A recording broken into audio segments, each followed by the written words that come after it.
Holy moly, this thing is heavy! Hello, what is up guys, I'm your host Gordon and welcome to another one of my video. On my hand we got ourselves a UDL 2011 Combat Master. Yes, we are talking about the John Wick blaster. As usual in this channel is all about shell ejecting, and this is of course a shell ejecting blaster, but a manual version. But that's not the impressive thing about this blaster. The most impressive thing about this blaster is the weight. I mean, holy moly, this thing is heavy. And of course this video wouldn't be possible without the help from MECH POTATO for helping me to get this blaster. MECH POTATO is a local Malaysia online foam dart blaster seller who sells rare imported foam dart blaster just like this one. If you guys are interested in other shell ejecting options, MECH POTATO got you covered. Link is in the description down below.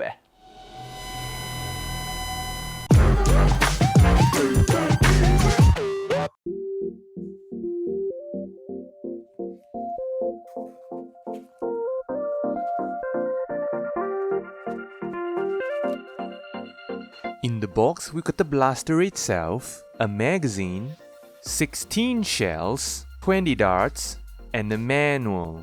The package comes with these kind of shells which is still in the runners. You can either press it out with your hands or cut it out with a side cutter. The blaster comes with these kind of tiny foam darts. And this is how you put the darts into the shells. And this is how you put the shells into the magazine.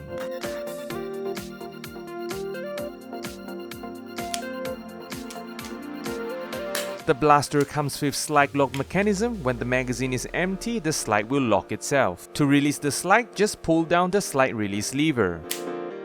Okay, first look at the blaster. As you can see, this is a white color version of the Combat Master. And I mean, holy moly, the weight is super heavy. I mean, the attention to details of the UDL 2011 is superbly insane. I mean, the materials that's being used on this blaster is literally top notch. For the slider is made out of nylon, the lower receiver of the blaster is made out of really heavy metal. The grip of the blaster is being covered with a layer of nylon plastic, which is really nice to hold. Speaking of the grip of this blaster is just so aesthetically pleasing. I mean, that dragon scale pattern is just so beautiful. It just rests so perfectly on my hand. And the magazine is really thick. I'm pretty sure it is made out of nylon. It's kind of weighty as well. There is a lot of metal part on this blaster. We got a really thick CNC aluminum barrel.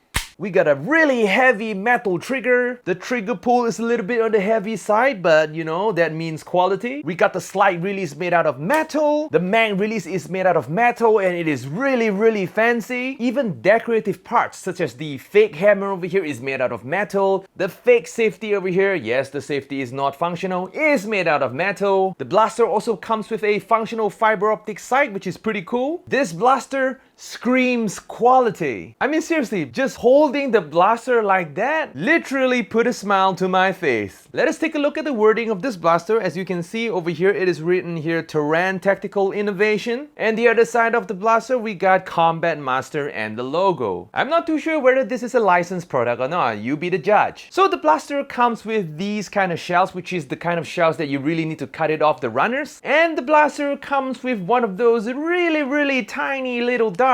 This is by far the smallest foam dart that I've ever seen. I am not sure what kind of performance that we will get out of these tiny little darts, but no judging, we'll test this blaster out. So yep, without further ado, let us go test the blaster out.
Okay. The performance of those tiny darts are actually not too bad. This blaster can shoot from 61 FPS all the way to 76 FPS. This is basically Nerf Elite performance. Holy moly! But of course, because of the tiny little darts, the shooting distance of this blaster is not that far. The max shooting distance we can achieve is around 5 meters. But in 5 meters, the accuracy of this blaster is actually not too bad. You can definitely score a hit. But definitely those darts doesn't really pack a lot of punch. Operating this blaster so far, I did not encounter any jams, which is a good thing. And because this is a manual priming blaster, not to mention that there is a lot of angular parts on the slider itself, operating this blaster for a prolonged period of time will definitely make your hands feel sore. So I would definitely recommend some gloves. Not only it will prevent your hand from feeling sore, since this is a white color nylon slider, it gets dirty pretty fast if your hands are dirty, of course. So if you got gloves, it will also help on that matter. So in conclusion, I would say that this is a collector's blaster, because it is a collector's blaster if you're a big fan of John Wick. So yep, that's all for today guys. Like this video if you like it, dislike this video if you do not like it, subscribe if you haven't already, and of course I'm going to see you in the next video. Adios guys!